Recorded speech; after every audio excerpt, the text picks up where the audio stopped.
Bom dia, estamos no capítulo 15 de Números, versículos 22. Vamos ler. Os sacrifícios pelos pecados por ignorância, que já vimos isso em Levíticos, né? Levíticos 4, 13 e 21 a 21. Quando errardes e não cumprirdes todos estes mandamentos que o Senhor falou a Moisés, sim, tudo quanto o Senhor vos tem mandado por Moisés, desde o dia em que o Senhor ordenou, e daí em diante nas vossas gerações. Será que quando se fizer alguma coisa por ignorância e for encoberta aos olhos da congregação, toda a congregação oferecerá um novilho para holocausto de aroma agradável ao Senhor, com a sua oferta de manjares e libação, segundo o rito, e um bode para oferta pelo pecado.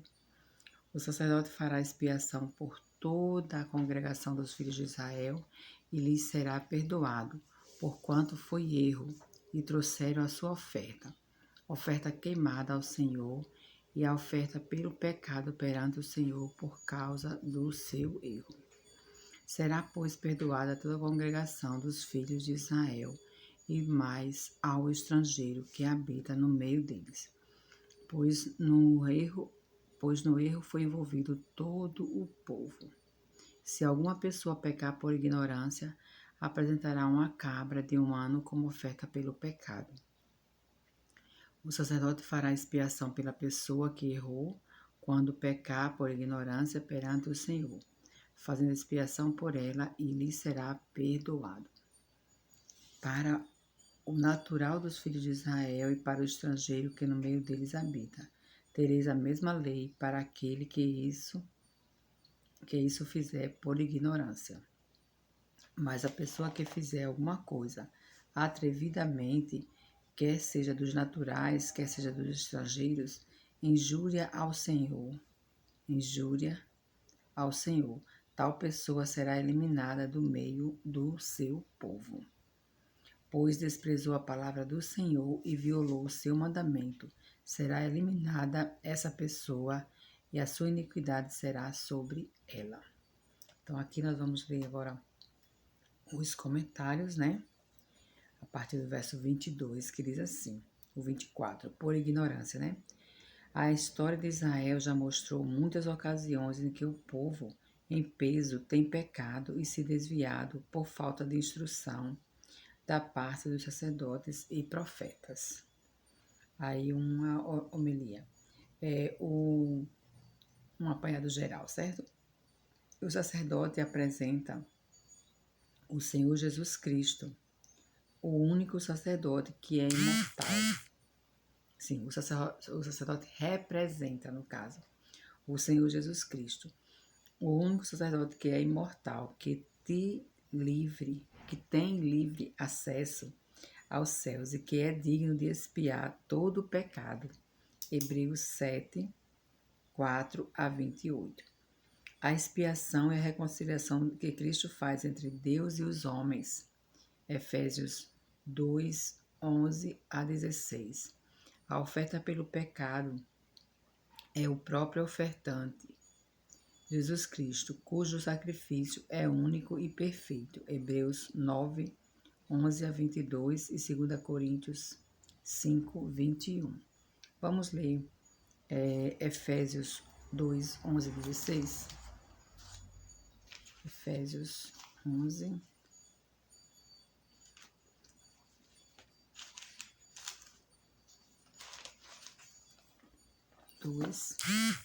Efésios 2, 11 e 16. A 16 diz assim: Portanto, lembrai-vos de que outrora vós, gentios na carne, chamados incircuncisos, por aqueles que se intitulavam circuncisos na carne, por mãos humanas, naquele tempo estáveis sem Cristo, separados da comunidade de Israel e estranhos às alianças da promessa, não tendo esperança e sem Deus no mundo. Mas agora, em Cristo Jesus, Vós que antes estavais longe, fostes aproximados pelo sangue de Cristo. Aleluia. Porque Ele é a nossa paz, o qual de ambos fez um, e tendo derribado a parede da separação que estava no meio, a inimizade, aboliu na sua carne a lei dos mandamentos na forma de ordenanças, para que dos dois criasse em si mesmo um novo homem, fazendo a paz, e reconciliasse ambos um só corpo com Deus, por intermédio da cruz, destruindo por ela a inimizade. Amém. Então aqui nós vemos que Cristo, né, esse sacerdote santo, imortal, ele fez isso, ele cortou a inimizade que tinha entre Deus e os homens, e agora nós estamos unidos, né, com Deus. Glória a Deus por isso. O versículo 27 ao 30 diz assim: para os pecados de ignorância há sacrifícios e há perdão, mas para o atrevido, contencioso e contumaz, não há perdão. Está em Hebreus 10, 26 e 27. Tal pecador não pede perdão. Vamos ler. Hebreus 10.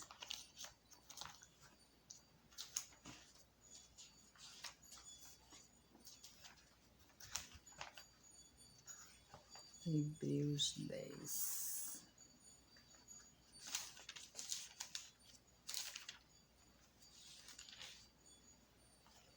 Hebreus 10, 26 e 27 diz assim: a palavra do Senhor. Pelo contrário, certa expectação horrível de juízo e fogo, vingador, prestes a consumir os adversários, sem misericórdia, morre pelo depoimento de 2 ou 3 testemunhas, quem tiver rejeitado a lei de Moisés. Então aqui está falando sobre o castigo do pecado voluntário, que é o castigo do pecado, né? Sabendo o que está fazendo, né? Então, aqui ele está falando que, pelo contrário, certa expectação horrível de juízo e fogo, vingador, prestes a consumir o adversário, sem misericórdia, morre pelo depoimento de 2 ou 3 testemunhas, quem tiver rejeitado a lei de Moisés. O 26 diz assim: porque se vivemos deliberadamente em pecado, eu esqueci de ler essa parte, depois de termos recebido o pleno conhecimento da verdade, já não resta sacrifício pelos pecados.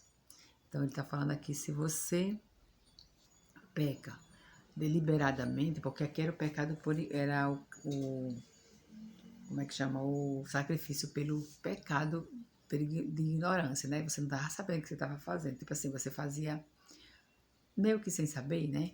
Mas aqui ele fala que quando você peca deliberadamente, depois de ter recebido o pleno conhecimento da verdade, já não resta sacrifício pelo pecado, já não tem mais como fazer, né? Esse sacrifício pelo pecado. Ai, ai. Nós seres humanos somos tão falhos, né? Que vez por outra nos vimos fazendo esse pecado deliberado, né? É tremendo, é tremendo. O 30 diz, atrevidamente, refere-se ao pecado arrogante e deliberado, um caso de rebelião aberta contra Deus sem arrependimento. É tremendo, né? E o 31 diz, este tipo de pecado, que diz assim, pois desprezou a palavra do Senhor e violou seu mandamento, será eliminada essa pessoa e a sua iniquidade será sobre ela. Este tipo de pecado inclui a obstinação, a injúria e a incredulidade. Quem o pratica se insurge contra a palavra de Deus, desacatando os mandamentos divinos, injuriando o bendito nome de Deus, e pior ainda, desprezando o amor de Deus que se revela na Bíblia inteira. É como o pecado descrito em Marcos 3, 29. Vamos ler Marcos 3, 29.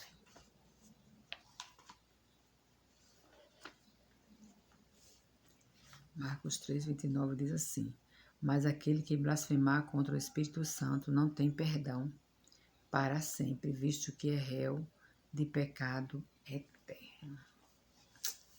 Exatamente. Verso 32 diz: Castigo pela violação do sábado. Estando, pois, os filhos de Israel no deserto, acharam um homem apanhando lenha no dia de sábado. Os que acharam apanhando lenha o trouxeram a Moisés e a Arão e a toda a congregação.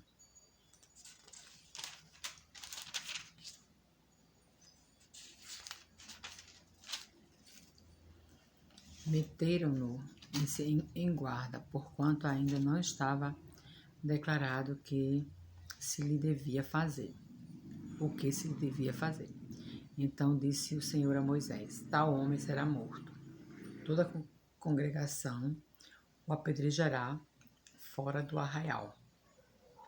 Levou, pois, toda a congregação para fora do arraial e o apedrejaram, e ele morreu, como o Senhor ordenara a Moisés.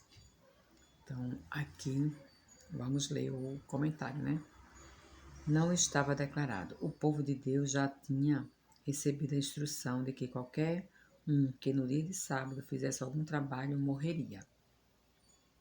Não se dizendo, contudo, como a pena haveria de ser aplicada. A resposta, porém, é que toda a congregação tomaria parte na execução, porque a violação do sábado significava o rompimento da aliança entre o povo e Deus. Isto é, o sinal de ser Israel, o povo de Deus. O versículo 37. A lei acerca das borlas das vestes, borlas. Disse o Senhor a Moisés: Fala aos filhos de Israel e diz-lhes que nos cantos das suas vestes façam borlas pelas suas gerações, e as borlas em cada canto presas por um cordão azul. E as borlas estarão ali para que, vendo-as, vos lembreis de todos os mandamentos do Senhor e as cumprais. Não seguireis os desejos do vosso coração, nem os dos vossos olhos, após os quais andais adulterando, para que vos lembreis de todos os meus mandamentos e os cumprais, e santos sereis a vosso Deus. Eu sou o Senhor vosso Deus, que vos tirei da terra do Egito, para vos ser por Deus. Eu sou o Senhor vosso Deus. Então, aqui o Senhor está lembrando, né? Deixa eu ler aqui as borlas, memórias. Eram borlas ou fitas azuis, usadas nas franjas das vestes para ser o memorial dos mandamentos do Senhor, para que jamais sejam esquecidos. É semelhante ao memorial que Cristo deixou à sua igreja. E Lucas 22, 19. E passagens paralelas. Em outras palavras, é o dever de todos observar os preceitos do Senhor, para que se tenha uma vida agradável a Deus e abençoada. Vamos ler Lucas 22, 19.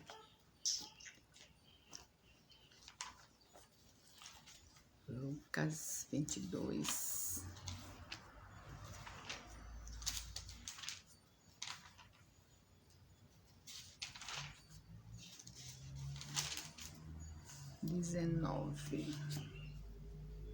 Diz assim: E tomando o pão, que é a ceia do Senhor, né? E tomando o pão, tendo dado graças, o partiu e lhe disse, e lhe deu, dizendo: Isto é o meu corpo oferecido por vós. Fazei isto em memória de mim. Então, aqui a gente também deve fazer sempre a ceia do Senhor, que é para guardar, né, de memória, para não esquecer o quanto Deus nos ama, né? O capítulo 16 agora começa. A rebelião de Corá, Datã e Abirão. Corá, filho de Sá, filho de Coate, filho de Levi, tomou consigo a Datã e a Abirão, filhos de Eliabe, e a On, filho de Pelete, filho de Ruben. Levantaram-se perante Moisés com 250 homens dos filhos de Israel, príncipes da congregação, eleitos por ela, varões de renome, e se ajuntaram contra Moisés e contra Arão, e lhe disseram: Basta, pois que toda a congregação é santa, cada um deles é santo, e o Senhor está no meio deles, porque, pois, vos exaltais sobre a congregação do Senhor. Tendo ouvido isto, Moisés caiu sobre o seu rosto e falou a Corá e a todo o seu grupo, dizendo: Amanhã pela manhã o Senhor fará saber quem é dele e quem é o santo que ele fará chegar a si. Aquele a quem escolher fará chegar a si. Fazei isto, tomai vós incensários, Corá e todo o seu grupo, e pondo fogo neles amanhã, sobre eles deitai incenso perante o Senhor. E será que o homem a quem o Senhor escolher, este será o santo. Basta-vos, filhos de Israel. Disse mais Moisés a Corá: Ouve agora, filhos de Levi. Acaso é para vós outros coisas de somenos que o Deus de Israel vos separou da congregação de Israel para vos fazer chegar a si, a fim de cumprires o serviço do tabernáculo do Senhor e estardes perante a congregação para ministrar-lhe, e te fazer chegar a Corá e todos os teus irmãos, os filhos de Levi, contigo? Ainda também procurarás o sacerdócio? Pelo que tu e todo o teu grupo juntos estáis contra o Senhor, e Arão, que é ele, que murmureis contra ele. Mandou Moisés chamar Datã e Abirão, filhos de Eliabe. Porém eles disseram: Não subiremos. Porventura é coisa de somenos que nos fizeste subir de uma terra que mana leite e mel para fazer-nos morrer neste deserto, senão que também quereis fazer-te príncipe sobre nós? Nem tampouco nos trouxeste a uma terra que mana leite e mel, nem nos deste campos e vinhas em herança. Pensas que lançarás pó aos olhos desses homens? Pois não subiremos. Então Moisés irou-se muito e disse ao Senhor: Não atentes para a sua oferta, nem um só jumento levei deles, e a nenhum deles fiz mal. Disse mais Moisés a Corá: Tu e todo o teu grupo, ponde-vos perante o Senhor, tu e eles, e Arão amanhã. Tomai cada um do seu incensário, e neles ponde incenso, trazei-o, cada um seu perante o Senhor, 250 incensários. Também tu e Arão, cada qual o seu. Tomarás, pois, cada qual o seu incensário, tomaram, pois, cada um o seu incensário, neles puseram fogo, e sobre eles deitaram incenso, e se puseram perante a porta da tenda da congregação com Moisés e Arão. Corá fez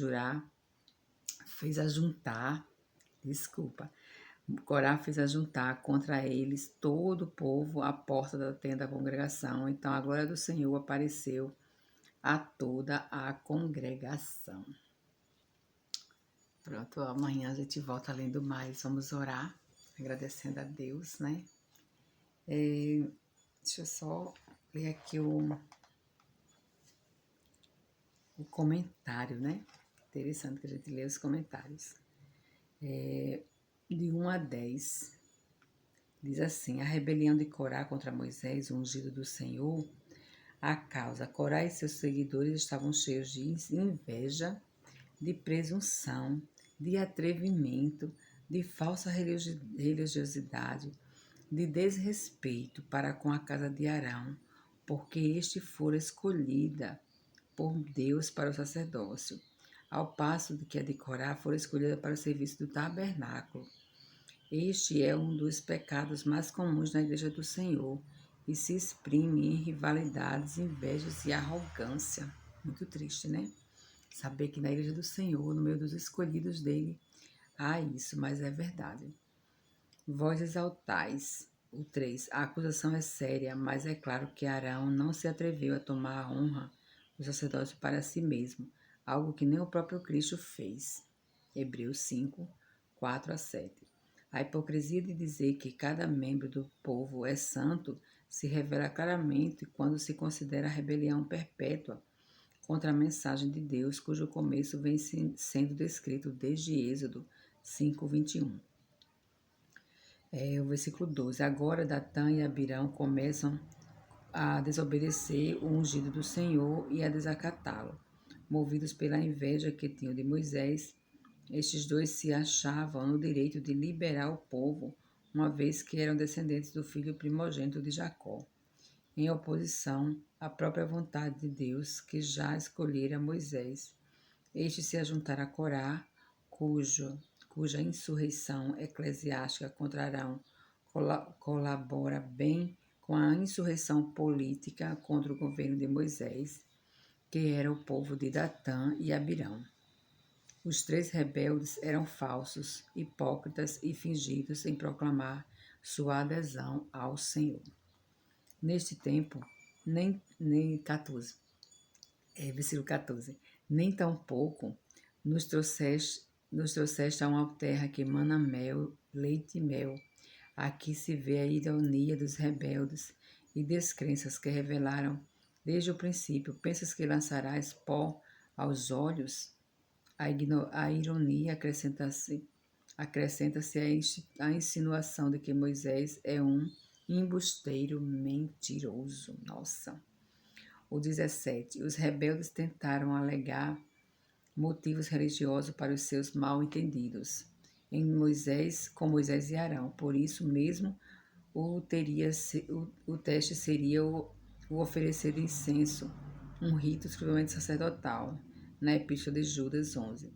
Corá aparece juntamente com Caim e Balaão, com um líder de heresias, nomes que simbolizam os assassinos de santos. A profecia falsa em proveito próprio e a ambição pela autoridade eclesiástica. Então, até aqui. O versículo 20 a gente lê amanhã. Tá bom? 16, 20.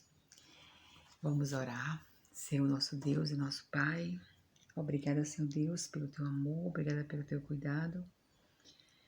Perdoa-nos, Senhor Deus, nossos pecados, nossas falhas, pois sabemos que somos continuamente, Senhor Deus, maus por natureza, mas com o teu Santo Espírito em nós, Pai querido, que nós possamos ser pessoas melhores, Pai. Em nome de Jesus, eu te oro e te agradeço por tudo. Amém.